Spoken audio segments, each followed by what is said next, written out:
Welcome to Bad Movie Brothers. I'm Eric. And I'm Chad. And this time we watched No Retreat, No Surrender. What a shock. It was amazing.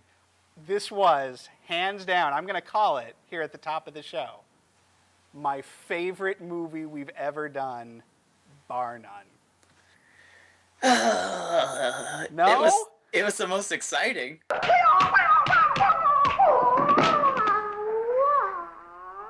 It was very exciting.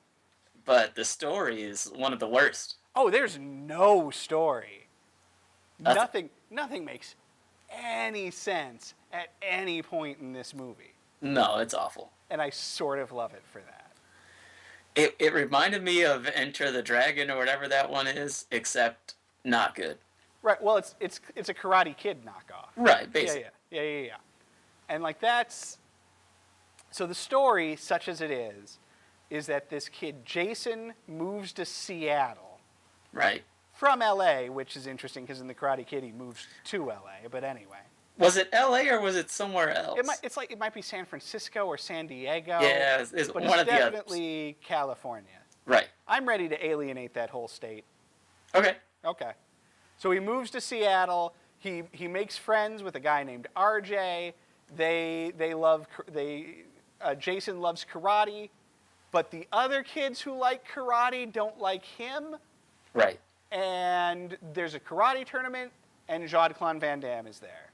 Yes. And that is pretty much the plot of the movie.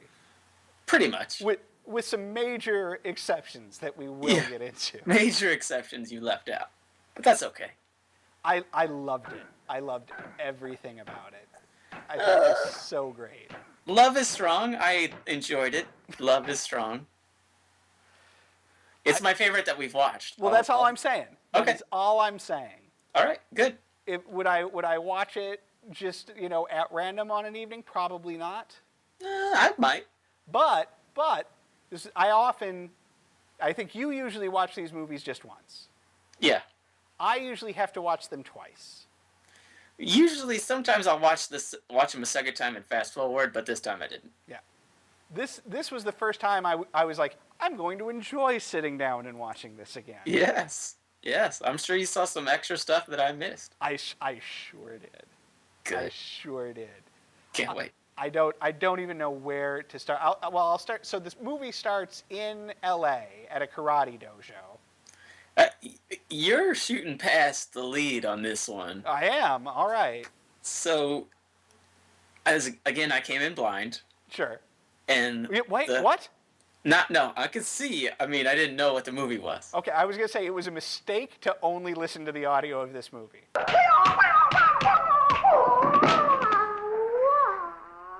Yes. Although there is some amazing audio in it. A lot of amazing audio. So I see the credits, the starting credits, and I see the title. Yes. And then I see Jean-Claude Van Damme as Ivan the Russian. Yes, sir. Yes. Lost my mind. Yes, exciting. Sir. First, I'm jealous of you for that revelation. Because here is the box.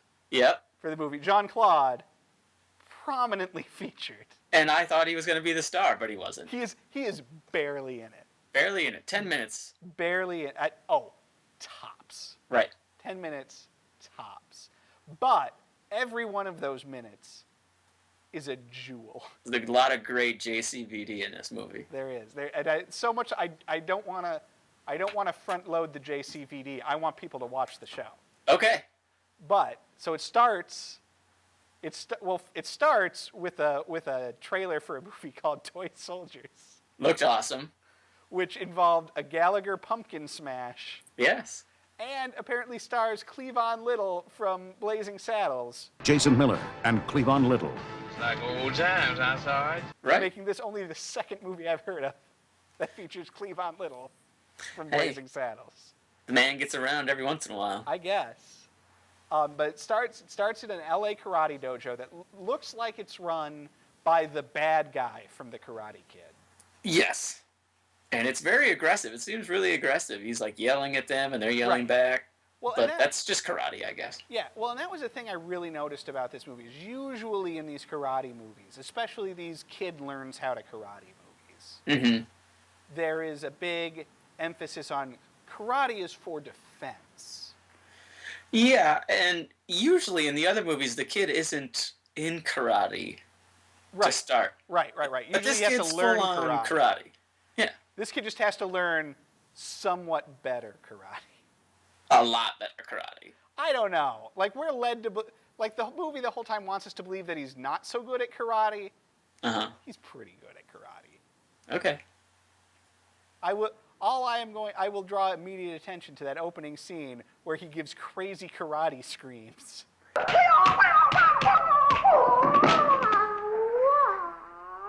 Right. Beating up one of his classmates. He's definitely good at fake karate. That's for sure. That's true. He's good at looking like he knows karate. Exactly. You got it. So it's the karate class, and then the mob shows up? Don't know who they are. Still don't know. Seen the whole movie. Don't know. I've seen it twice, and I don't know. I don't know who these guys are or what they want. But I'll tell you one thing. Yeah. They look good. They look great. Yeah. They look great, especially because one of the enforcers is Jean-Claude. Wearing white, which is all he wears in the entire movie. Only white. A pure white suit, I think a red necktie. Maybe. And then he karates some fools. Yep. And not just slow-mo karates him. Yeah, why were all the fights in slow-mo at the beginning, but at the end they weren't? It seemed like Jean-Claude Van Damme's karate was so amazing that it slowed down the film.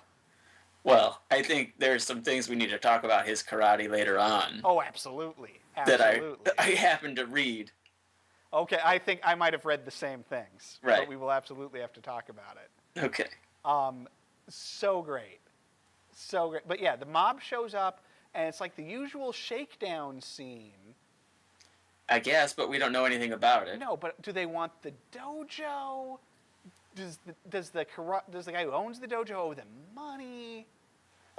All we know is that the answer is no. The dad/owner of the karate dojo says his answer is no. Right. Don't know what the question is. No. No idea. No. Apparently, it doesn't matter. No. No. But it does matter very much because he then gets attacked by the two henchmen of the weird mob squeaky guy. Right, which he can take care of the henchmen. Well, the first one. But then when it's Van Damme time, forget about it. Broken leg. Now and shortly after this, his plan, normally now this would be the movie about we've got to fight for our dojo. Right, but he asked him, what's the answer? And he said, we're out of here. It's over. Fighting them is not the answer. What is the answer?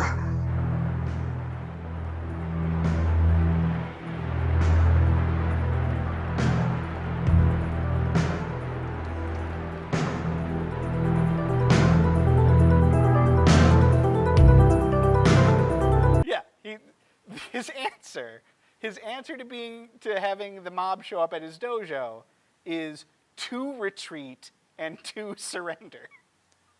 No lie, if you could read my notes, it says, let me see if I can get it. The answer seems to be to retreat and both retreat and surrender and not fight them. In parentheses. Yes. The parentheses. That was so I could remember what it was about. You're welcome. It's all right. Well, mine are typed. Good for you. Because I had at least 6 pages of notes about this movie. Yeah. And for a movie that is called No Retreat, No Surrender. Mm-hmm. A lot of retreating. A movie which features the characters saying the phrase no retreat, no surrender at least 3 times. 3 that I counted. No retreat, no surrender. No retreat, no surrender. No retreat, no surrender! And a movie that has a song in it. Yeah, good song. It was a pretty good song. Stand on your own. There's no retreat. I don't. It's second only. I was just gonna say it is no Tijuana.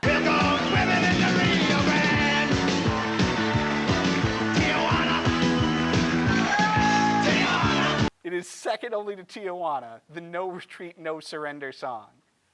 Yeah, we can build a Bad Movie Brothers soundtrack. We sure starting could. with those two. Right. It's not a very long soundtrack. Nope, not yet. But they certainly put all their chips on the no retreat, no surrender space. At least twice in this movie, the plan is to retreat and surrender by the main characters. Yes, I agree. Ridiculous. It's terrible. It is terrible.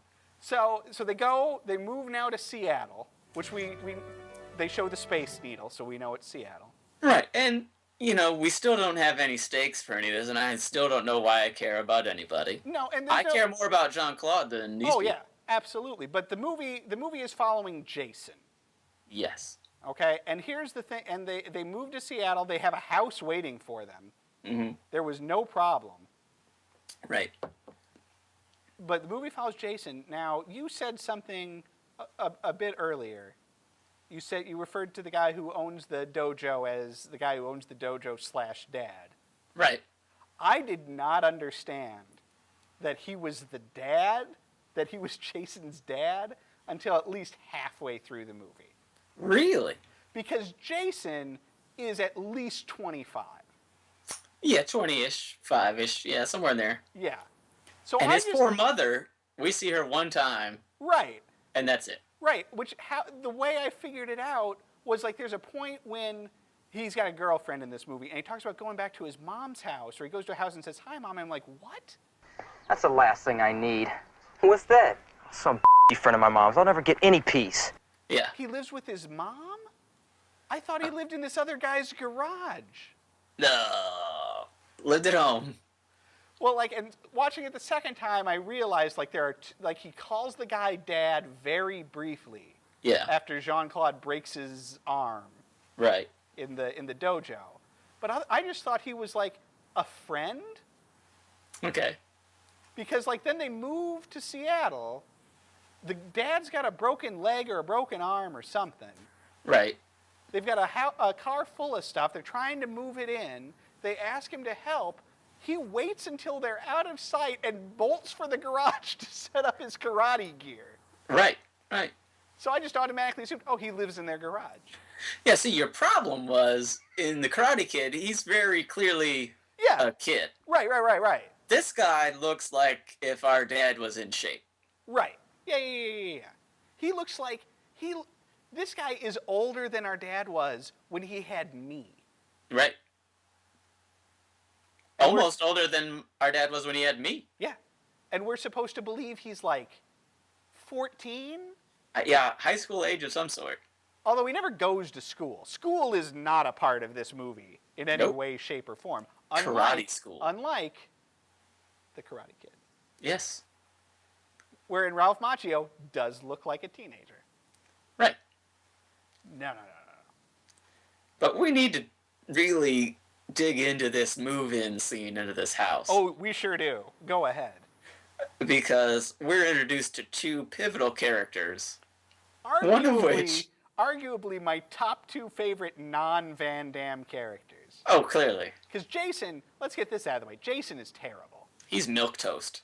He's not, awful. He's not just milquetoast. He's a jerk. Yeah.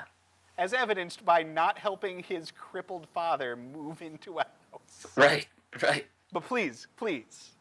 So he's moving in. Mm-hmm.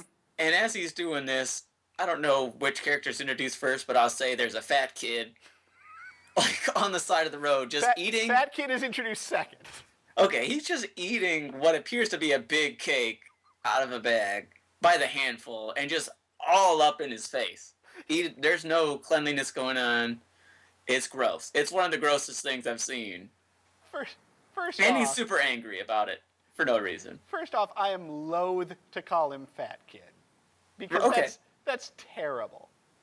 But large gentleman. All of my notes call him fat kid because I have no idea what his name is. Me neither. I don't think they ever say his name in this. Probably not. No. And you are absolutely right. When we meet FK, All right. it's a whole cake. Bruce Lee freak. Just what Kingswood needs. Why me? Yeah, in his hand. In one hand, Paul. It's gross. I couldn't believe it. Like, and at no point is that made, like, really, like, they constantly draw attention Right. to his size. Yeah. But, like, no one calls him fat or makes fun of him for it or does it get involved in a pivotal way. You know who is the only person that calls him fat? Does somebody do it? Jason calls him fat. Does he? Who's the lard ass? Beat it, Brucey.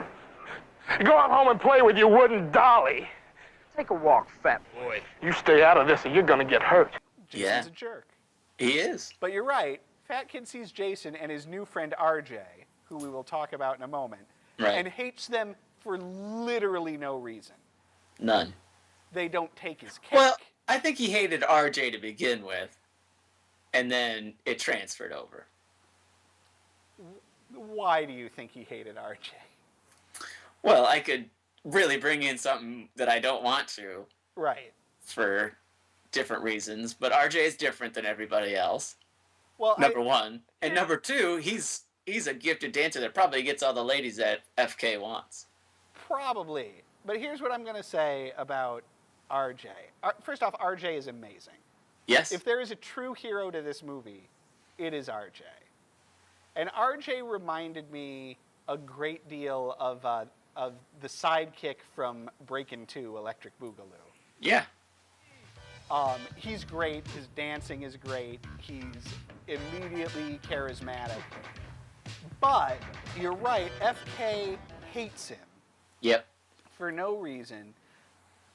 And in fact, there is a scene a couple of minutes later where just RJ has shown up.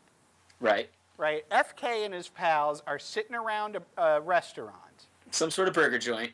Well, we know it's a burger joint because they bring FK a jughead-sized platter of burgers to eat. Yep. RJ comes walking around the parking lot. They're like, hey, why do you hate that kid? Why do you hate that kid so much? I've got my reasons. Ugh. Yeah, come on, FK. Need better than that.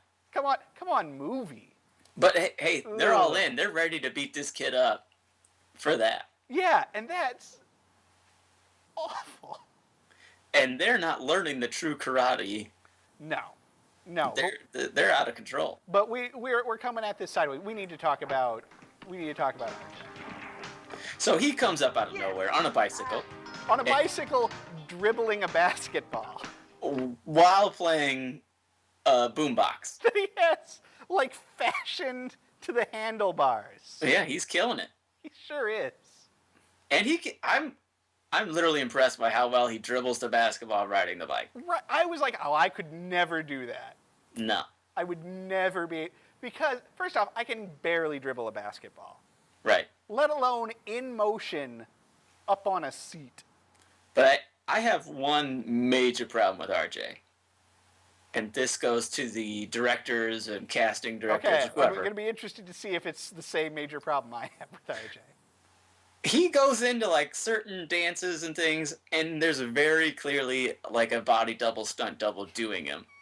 Why not just hire somebody that could do all these things, or not do those moves? Why are we wasting our time? You see, I didn't notice this. Oh yeah, it's very I'll like have it's to- a huge, beefier man all of a sudden doing all these things. I just believed. The And- magic of the movies No. took me. I'm pretty sure he was Michael Jackson. I'm not sure. You mean because he participated in a Michael Jackson dance contest? And looked just like him.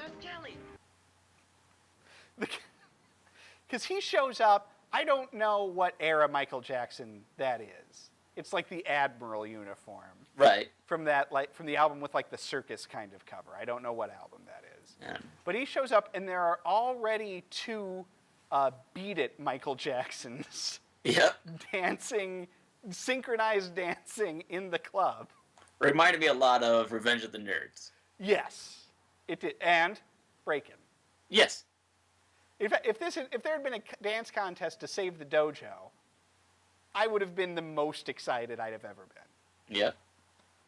But RJ shows up. RJ has a weird combination of immense skill and talent, and also super clumsy.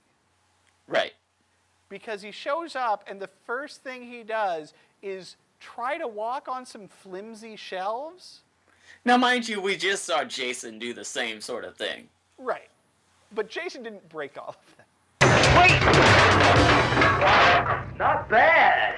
Hey, ain't no shelf made to mess up this dancing machine. No, good point. Like, the second thing that RJ does, though, is suggest they go visit Bruce Lee's grave. No, he doesn't suggest it. Jason brings it up and says, isn't he buried out here? And RJ just knows where it is. Right. They're like, oh, we're going to the cemetery tomorrow, then. My name is Jason Stillwell, and I just moved here from Los Angeles. I'm a martial artist, too. And so then there's a scene at Bruce Lee's grave. There's more than one scene there. There is more than one scene there. It's so pretty much what ends up happening is that Jason and RJ to a degree, but not really. Mostly really. Jason gets into conflict. It turns out that FK goes to karate school. He's very involved in the karate school. He looks like he's third in command. Right. And he has a fighting style that I can only describe as being the Blob from the X-Men. Right. Because at one point, I think RJ tries to get a hit on him and just bounces off of him. Yep. That's exactly what happens. Right. So Jason tries to fit in at this new dojo. FK sours everybody to him immediately. Right. Some other jockey karate kid gets their best karate kid to beat up Jason for no real reason. And which he didn't want to. Right, he didn't want to until like the fight started, and then he seemed like he was really into it. Yeah, well, yeah, obviously. Yeah, and then Jason's response to that was to retreat and surrender. Obviously. Absolutely, get out of there. So now it's the second time. It happens a third time. It happens a third time? Yeah. I don't remember the third time. The pool party. The pool. Okay. So the pool part. So Jason also at some point acquires a girlfriend. Well, yeah, out of nowhere, don't know where she came from, have no idea. No, there's some flimsy excuse about how like they met at summer camp or some nonsense. And her brother is a very important person, and I feel like he would have known that that was her brother. Right, because her brother is like the best karate guy in Seattle or something. He's the national champion karate guy. Yeah, and he owns the dojo where FK practices. Yes. Right. So, but yeah, the girl just like shows up and they're just immediately boyfriend-girlfriend. There's a love montage. Yep. Then there's an amazing pool party. Awesome pool party. Where FK straight up does a cannonball. Yep. Followed up by getting angry that someone has peed in the pool. Who peed in the pool? Because none of this is interwoven. There's no story. None of this makes sense. Like, definitely this movie is fixated with appearance issues in a variety of weird ways. Oh, yeah. And the pool party cemented for me my belief. Okay. That this movie was written by a 10-year-old. Maybe. This movie has the lack of, like, causal linking. And yeah, like, it looks clear to me that 20-minute chunks of the movie were cut out in, like, 10 places. I just don't think they were ever filmed or written. Like, because it seems like it's a series of cool things and wish fulfillment. Yeah. That, like, a 10-year-old would love. Like they pool party being like, oh, and then they get to go to a pool party. It's like they filmed the pitch, but without actually, like, writing the movie. Yeah. Just the set pieces. But it also has, like, a 10-year-old's idea of romance. Like, True. Like, there's some kissing in it, kind of.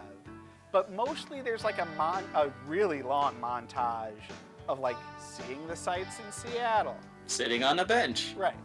But then the pool party is her pool party. It's It's her birthday. It's her birthday.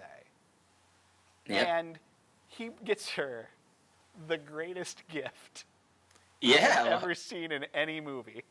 And it doesn't come back ever again. Upsetting. Oh. I hope you like it. Oh, he's so cute. How did you know? He gets her a bunny, Yeah. which again, this is like a 10-year love is a bunny. Yep. A little white rabbit. Yeah. Oh, well, I love her, so I got her a bunny.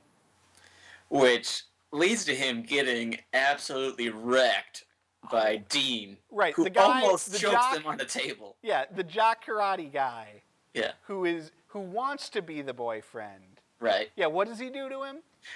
At one point, a table gets flipped over. A party and table. Yeah, and this dude almost chokes Jason out on the legs of a table. It was nasty.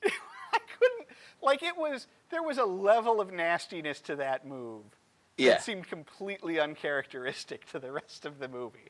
it was bad. But the bunny, like first off, it's in a wrapped box with no holes in it. Nope, that bunny should have been dead. And then she fishes the bunny out, and it's got a little ribbon on the back of it. Yep, Which, pick one guy. right. And then it's this little, like, hand-sized bunny that now she's just carrying around the party. And I gotta say, he couldn't have looked more smug the entire time. There was no emotion to him other than, I'm pretty cool. Well, that was his emotion all movie. But Yeah. I did feel a little bit like if I were in junior high Uh-huh. and a girl liked me enough that I felt like I could get away with giving her a rabbit in a box, I'd be pretty excited. Yeah, I I'd guess. be feeling pretty good about myself up until the point when her would-be boyfriend tries to choke me out on a folding table. And you know what? That guy was in the right, because this dude, Jason, comes out of nowhere, and he's just making out with this chick. Disagree. No, Disagree. There's no relationship between these two people. What? But between wait, what are we saying? Between Jason and the girl, it came out of nowhere. Right, but According to Jock the Seattle group. Jock Guy also has no claim on her. I agree. Right? Girlfriend is her own person. I don't know what her name is. But you got to remember, Jack Eye is employed by her brother, That doesn't so he's give him, taking that up. doesn't give him the right. Because because in like one of the movie's top 4 creepiest things, most of the other creepy things are the aforementioned animosity with FK. Right. But like number 4 is that Jock Guy sees her with the bunny and goes over and just starts kissing her when she wants no part of it. Yeah, he's clearly got issues. Super gross.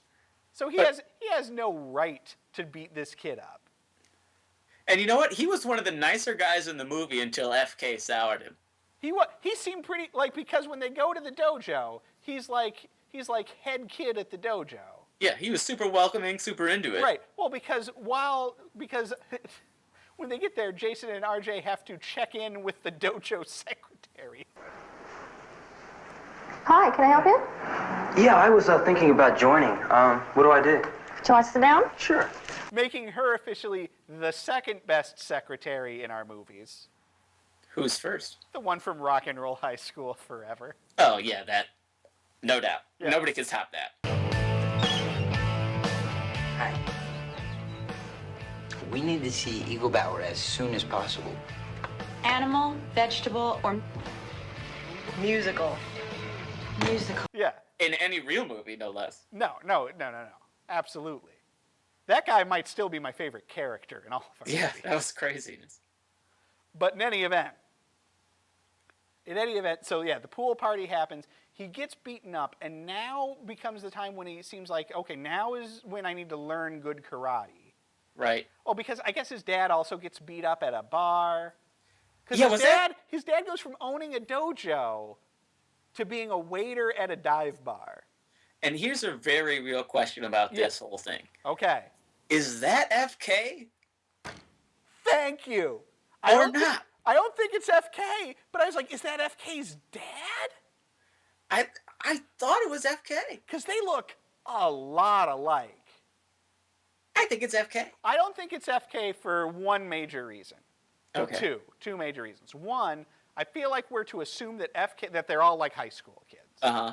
And two, the friends that the guy at the bar has are not FK's friends.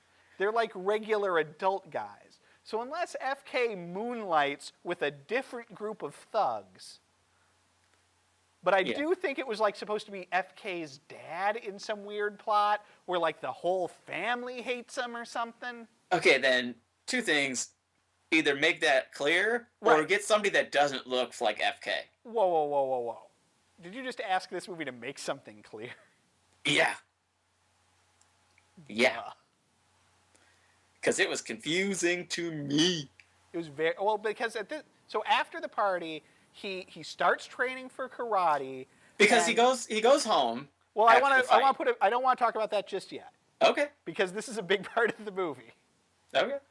But I want to say that he decides to train for karate, and there's a karate tournament. Which we don't know about. Right. Like we have the chunk where he becomes really good at karate, and then there's a karate tournament. But at no point does it feel like he's training for the tournament. Right. It's just like he's training. Right. So I'm not sure if he's training for the tournament or for the girl or to beat up like the bad guys, but like whereas in the Karate Kid, like Daniel is training for the tournament. And also to beat up the bullies. And because he thinks it will help him with Elizabeth Shue, even though he doesn't need that, right? Right. But like the tournament is his definite end goal. I am training for the tournament. Yep. In this movie, he is training, and then there's a tournament. And they do not seem to be linked in any way. No, because I didn't know there was a tournament until when it starts. Right, there is just suddenly a tournament. Right. But that's its own thing. That's its own thing. And as we're talking, I now realize that he retreats and surrenders 4 different times. Oh, because he retreats... Well, wait, we said the pool party. Yeah, so we got the first time. Yeah. The pool party. Yeah.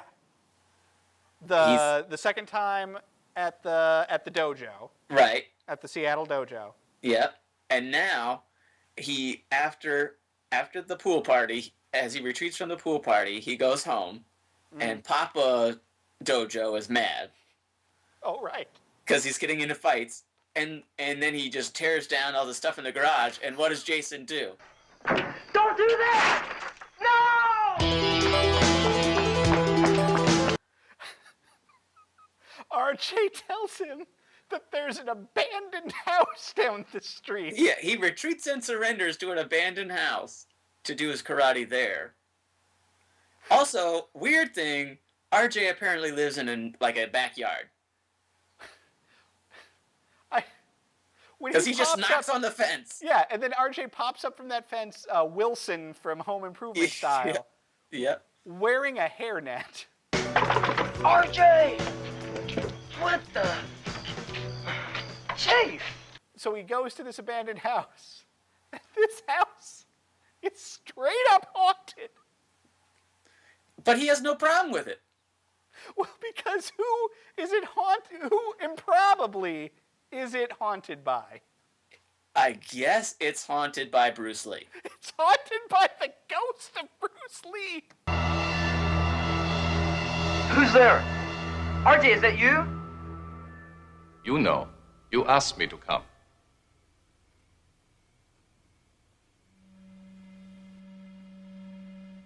Sensei Lee?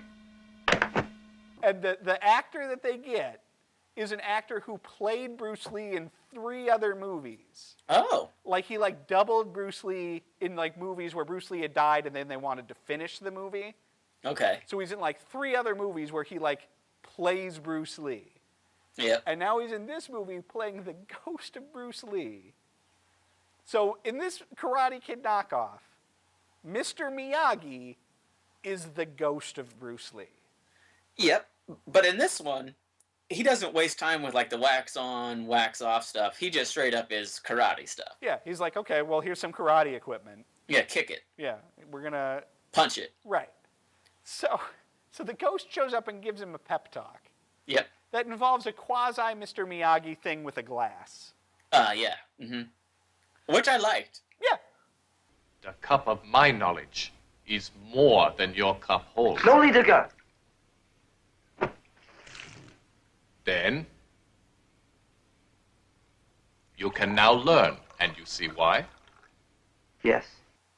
Also, the ghost clearly dubbed. Oh, awfully dubbed. Yeah. Terrible. Yeah. But in any event, gives him the pep talk, and at this point you're thinking to yourself, this isn't real, right? Like he's just imagining. Yeah, I thought he was like high on fumes in the house or something. Right, like it's being fumigated. Yeah. No, this ghost keeps coming back and trains him. Yes. And he has no problem with it. He's cool. Yes, Dad guy, train me to do karate. Right, well, and so is Bruce Lee. Bruce Lee, no point, is like, you took me from heaven. Right. He needed it. It was so weird. And you know what? Jason legit gets in shape. He does. Because, like, there's also no part, like, where there's a lot of then montages. Like, Ghost Bruce Lee apparently can't leave the house. Nope, stuck in that house. What unfinished business does he have in that house? Well, that must be where he lived, because he was buried not far. That's a good point. I didn't think about that. Uh-huh. That's a good point. But then there's a part where, like, RJ shows up and sees him, like, arguing with nobody. Right. And so it seems like at that point we're supposed to go, oh, maybe there isn't a ghost of Bruce Lee? But then the ghost, like, punches Jason or something. Across the room. Right. Is that right, Digger?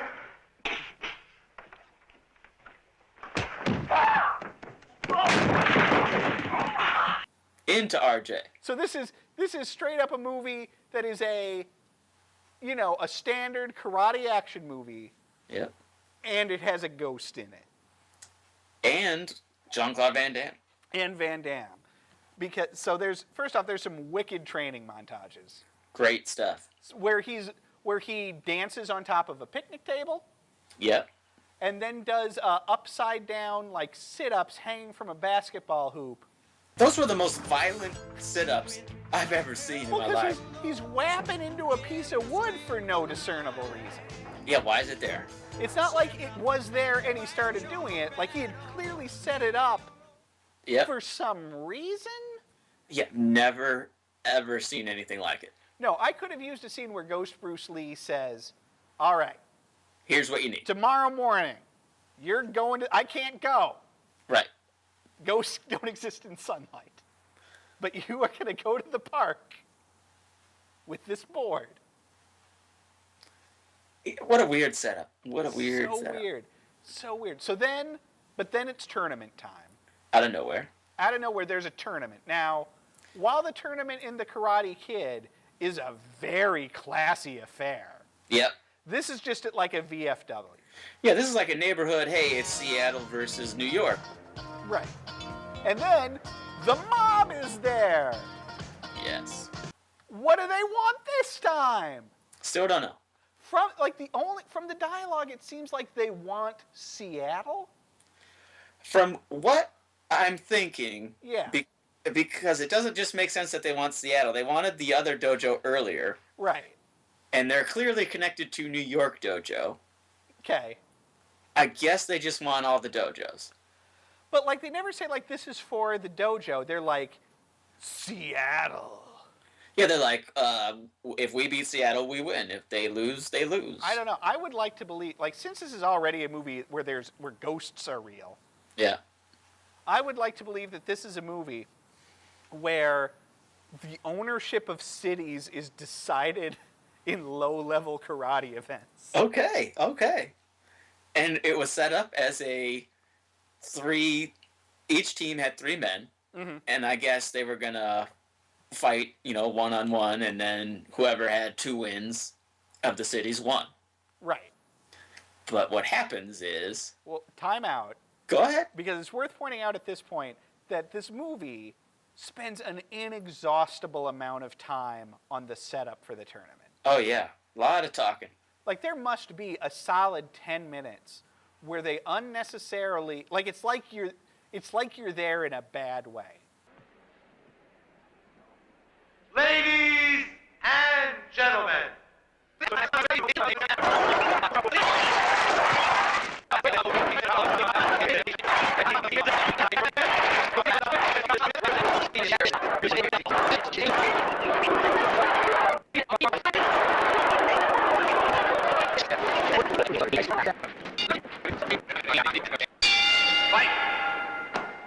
Yes. Like there's like 10 minutes where they bring in, here's the 3 fighters from Seattle, here's the 3 fighters from New York, and then they introduce each and every one of them.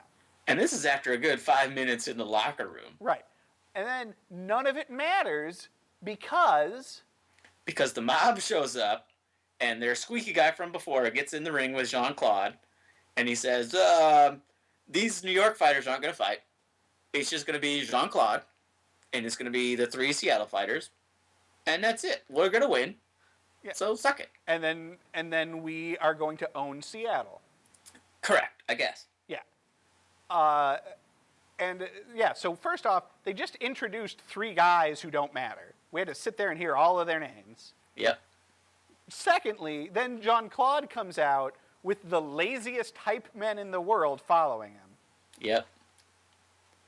But they were all wearing white, just doing it. Mm-hmm.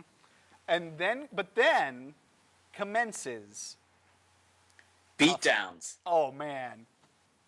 Because Jean-Claude is fighting the people that we've met before from the dojo.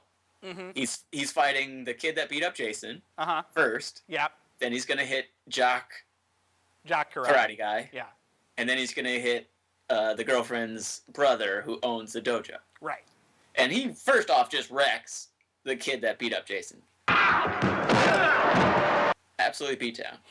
Van Damme is amazing here. Like this is some real first level Van Damme.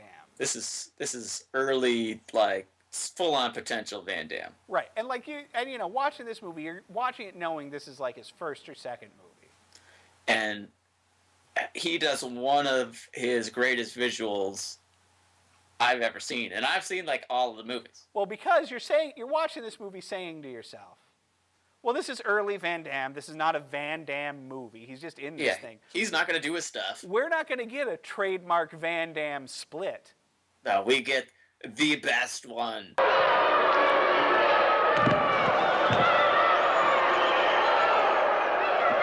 The dude is in the corner of the ring, one leg on one rope, on the middle rope, the other leg on the other middle rope across the corner, and just crosses his arms in full splits. Boom. Full splits, bro. How does he do it? Ouch. Like that is up there with the Time Cop countertop. This movie, worth it just to see that moment. Oh yeah, absolutely. It all builds to that. Absolutely. Like the movie could just be over now. That's the climax. Just give me a gif of that. Full on money shot. And I'll just go home. Yep. Done. So he does that. Yeah. And then he wrecks Jock Karate too. Mm-hmm. And as he's fighting, and then he fights the other guy, or is going to. I don't really remember. Yeah, he's getting ready to. But as he's laying the smack down, perhaps the most FK thing happens in this whole movie. God. Van Damme is near the edge of the ring, and FK, who is just hanging around like helping, starts trying to gnaw off Van Damme's leg.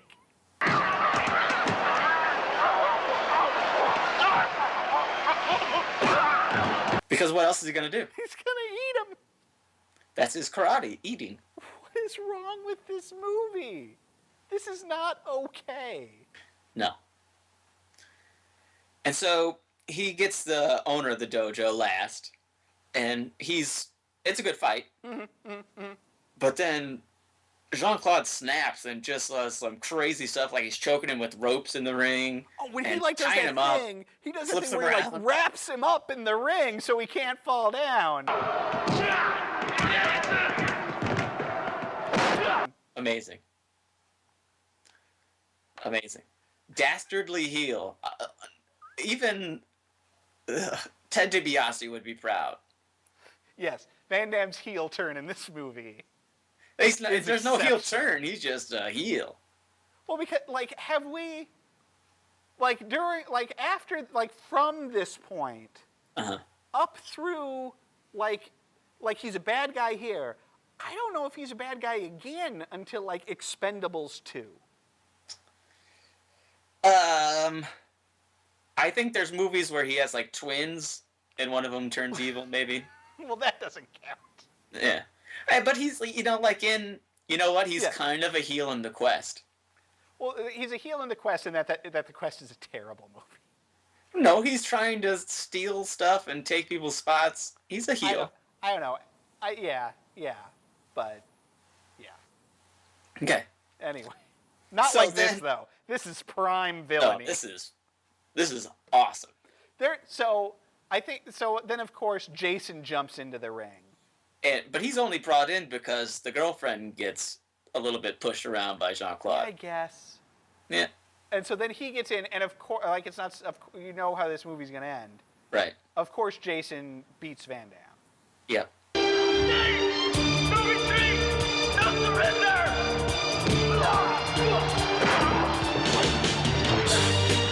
Still a fun fight to watch. Yeah, it was good. But I was a little bit heartbroken as Van Damme started getting defeated. Because but here's my biggest issue with this movie. Yeah. So the whole conceit of the fight was it's Jean-Claude versus your three, and you know what? If he wins, we win Seattle, right? Right. Seattle still lost, bro. Well, Jason wins Seattle. No, he does not. He was not on the team. Well, that doesn't matter. According to the rules of medieval combat that apparently rule this society. No, Jean-Claude Van Damme won Seattle. He now owns Seattle. Whoever kills the king is the king. It was an unfair, unsanctioned fight. Listen, he doesn't just beat Van Damme. Van Damme is thrown from the ring onto the floor where he is practically trampled by the rest of the crowd. Yeah. And, ugh. And then you would think, oh, well, now there will be a resolution. Nope! Movie over! That was it. They put him up on the, everybody clicked him up, and that was it. Right. He achieved the thing we didn't know he was trying to achieve. Yeah. And then, no retreat, no surrender song. So what does that make Jason? Just the best in Seattle, or the best in the world?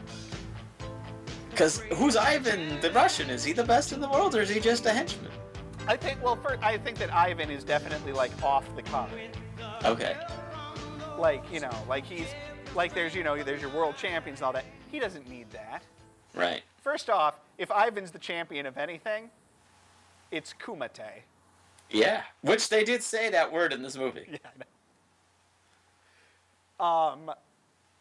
So your puny world championships matter not to Ivan. I guess. Although why working for the mob does, I have no idea. Nothing's explained. No. Mostly it's an hour of screwing around, followed by 10 minutes of extreme boredom. Right. Followed by another 10 minutes of crazy fighting. Yep. And then it's over. Yeah. That's the movie. There's no actual story happening. No. It's just one kid learning karate from a ghost. Mm-hmm. And that's it. Well, but that's it's 4 different movies. Yeah. Because it's not and then. It's just and. Yeah. It's not and then they go to a pool party. It's, and there's a pool party? Yep. But that's all that said, I did not have high hopes for this thing. No, it was great, and it's even better now that I know Jean-Claude was legit beating people up. Yeah, according to Wikipedia, he kept getting in trouble because he was making contact during the fighting scene. He's barely in the movie, and he just wrecked everybody. So over the last 6 months or so, I have all of a sudden seen a bunch of Van Damme. Yeah, he's everywhere. We're big fans of How Did This Get Made? Yep. A similar but much better show than this. Can't hold a candle to it. Nope. But they've been doing a few Van Damme movies, and I've been watching it. And first, Bloodsport, amazing. Yeah, that's great. I want to get that out of the way right now. There are parts of Double Team that I like a lot. That's a good one. You know, Time Cop is what Time Cop is. There's some great Van Damme movies out there. But what I have learned from the behind the scenes of all of this, it sounds like Van Damme might be terrible. Yeah. Sounds like he might be just the worst. Yeah, he just doesn't care. Like, he wants to get money, and then that's it. No. Where is the heart of an Arnold Schwarzenegger? Come on. Arnold's the worst, too. Let's not be real. What? Come on. What? Yeah. But yes, an amazing, amazing find. I'm sure this cost about 20 cents. That's awesome. Best 2 dimes I've ever spent in my life. I'll tell you that for free. Everyone should buy it. They should. Well, as far as I can tell, I think you can watch it on YouTube. As is the deal with the movies we watch, it is not widely available. Right. But God only knows why. Never heard of it till 5 days ago. Nope.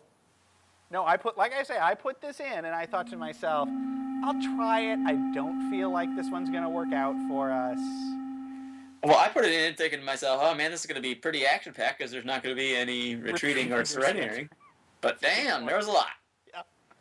But, because it looks, like the box looks like one of those movies that you get at, the dollar store. Where it's just like, oh, this star is in it. But you know it's before they were famous, and they're barely going to be in it. It's not going to be any good. Right.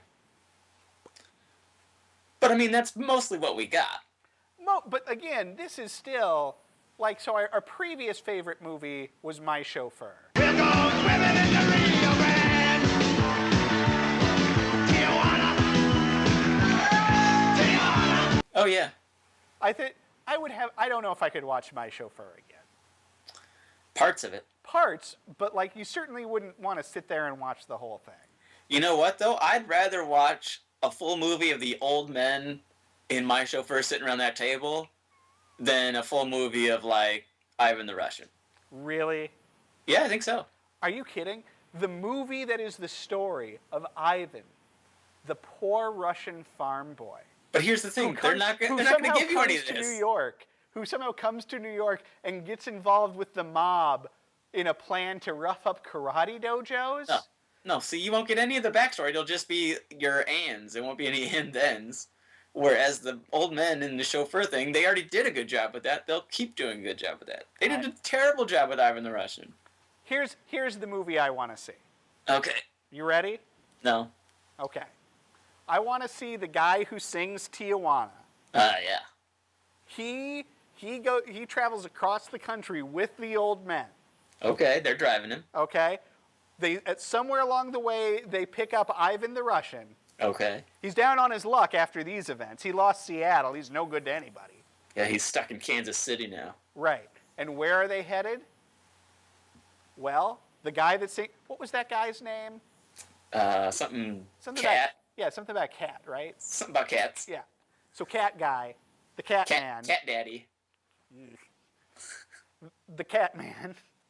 He's headed to New Orleans for a gig. Oh, no. Ivan wants to go so he can get his respect back fighting the man. Yeah, but we can't have that because then we know the man kills Ivan because we already know who killed the man. You have forgotten we have entered a world where there are ghosts. He is fighting the ghost of the man. Yikes. That's right. Is the fight going to be in the grave thing or in the island thing? Ooh. Combo. It's in the island, but now the circle is surrounded by gravestones. Cool. So there's some deep cuts for those of you who have watched every episode of this show. So the two of us. And our mom. Ugh. All right, I don't think I have anything else to say about No Retreat, No Surrender. Shout outs to Mom. But no, I got nothing. That's right. Hi, Mom. Birthday tomorrow. What's up? That's right. We got a caller. Good deal. Good deal. This has been the part of the show where we talk about family stuff that no one cares about. They care. Okay. Anyway, so I think it's time we retreated and surrendered. Never. Good Yes, night, I will. What? Good night. I Good said I night. will. Okay. Good night. Good night.